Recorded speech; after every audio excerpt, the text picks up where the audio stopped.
QWERTY এই অদ্ভুত ফরম্যাটে কিবোর্ড কেন বানানো হয়েছে, ABCD নর্মাল ফরম্যাটে কেন বানানো হয়নি? তো এটা জানতে হলে আমাদের যেতে হবে 1870 সালে, যখন টাইপরাইটার আবিষ্কার হয়েছিল।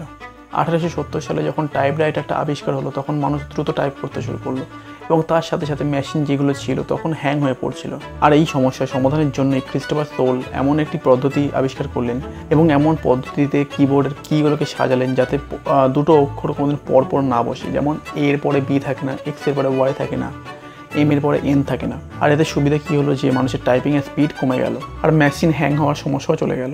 কিন্তু আজকের দিনে এই মেশিন হ্যাং হওয়ার ভয় নেই ঠিকই, কিন্তু ততদিনে মানুষ কিবোর্ডটি এই ফরম্যাটে এতটাই অভ্যস্ত হয়ে গেছিলো যে এই ফরম্যাটটার বদলানোর দরকার পড়েনি।